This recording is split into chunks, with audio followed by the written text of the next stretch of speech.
los grupos de mayor incremento corresponden a los grupos de adolescentes de 12 a 17 años y niños hasta los 11 años, ¿no? Con un incremento del 86% en el caso de adolescentes y un incremento del 71% en el caso de los niños. Nosotros estamos ya con el señor Neciosub. Bienvenido, señor Neciosub, a Exitosa. Buenas tardes, Karina. Sí, como lo has mencionado, en esta semana epidemiológica 28, que recién acaba de culminar, estamos encontrando un incremento de casos. Estamos con un incremento de casos durante las últimas semanas. Comparado a la semana 27, el incremento es en total el 50% más. Sin embargo, los grupos de mayor incremento corresponden a los grupos de adolescentes de 12 a 17 años y niños hasta los 11 años, ¿no? Con un incremento del 86% en el caso de adolescentes y un incremento del 71% en el caso de los niños, ¿no? Como bien lo has mencionado, esto es importante porque los contactos de estos niños en casa son fácilmente blanco de poderse enfermar, ¿no? En el caso de todo es conocido que los adultos mayores, los mayores de 60 años, aquellas personas que tienen comorbilidades como hipertensión, como diabetes, son factibles de poder hacer la enfermedad grave y el requerimiento de hospitalización si es que no están con sus vacunas completas, ¿no? Muy bien, y hay el epicentro de los contagios, sabemos que es Lima, pero ¿solamente Lima? No, con respecto a los lugares que están teniendo incremento, está reportada en todas las regiones, pero principalmente está en Lima, Arequipa, Ancash, Junín, Cusco, Cajamarca.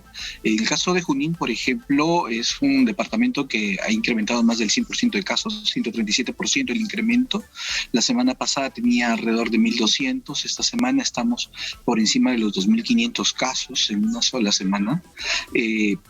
Sí hay incrementos sobre todo en las personas que están llegando más a los servicios de salud, son las del sexo femenino. Tenemos 37.000 mujeres como casos positivos nuevos en esta semana 28 del incremento. En estos momentos, para esta semana 28 tenemos 65.000 casos, 65.166 casos en solo una semana, y como verás, el incremento es bastante notorio.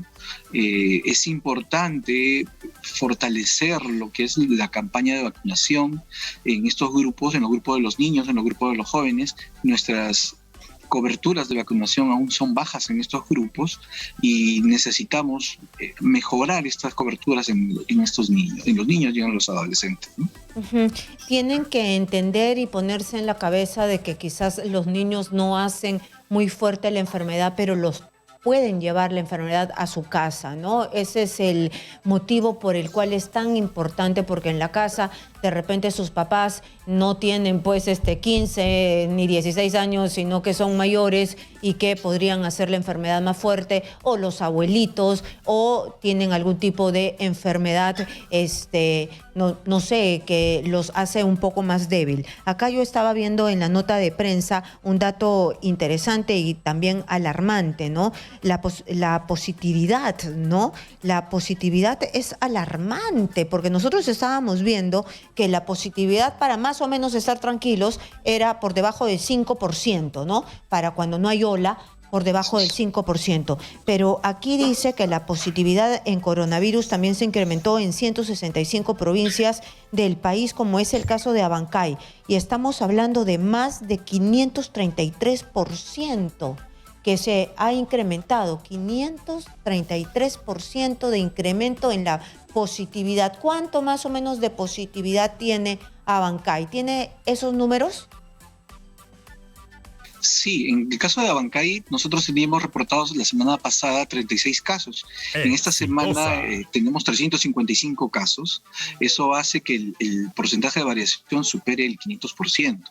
Y esto se da fundamentalmente, y es ahí donde nosotros estamos también saliendo a a poner en recaudo a toda la gente es que conforme se van acercando las fiestas patrias y también el agotamiento en las medidas de protección, la relajación de estas medidas de precaución, el uso de mascarillas en lugares donde sé que hay hacinamiento, la distancia social, la higiene de manos, el lavado de manos constante, consecutivo, y sobre todo la vacunación. Eso hace que nosotros tengamos que hacer un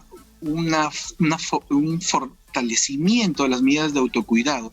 Es decir, nosotros ver la necesidad. Si bien es cierto, no nos están obligando a usar mascarillas en espacios abiertos, pero yo sí sé que hay estos espacios, hay hacinamiento. Mi recomendación sería usen mascarillas, sobre todo si yo tengo personas que son susceptibles de hacer la enfermedad. Recordemos que, como estábamos comentando, uno de los grupos con mayor cantidad de casos son los grupos de adolescentes de 12 a 17. Un adolescente de 12 a 17 es muy probable que tenga a sus papás mayores y también tenga abuelitos, ¿no? Y eso hace que, si bien es cierto, al adolescente o al niño no le repercuta mucho en su salud, pero sí a las poblaciones con factores de riesgo. Muy bien, muchísimas gracias por hacernos recordar que todavía el mundo, no solamente el Perú, sino el mundo no se ha librado del coronavirus y tenemos que seguir nosotros aguantando. Y se aguanta con las mascarillas, con la vacuna, con el lavado de manos y el distanciamiento social. Muchas gracias por estar con nosotros. Ha sido el vocero de E-Salud.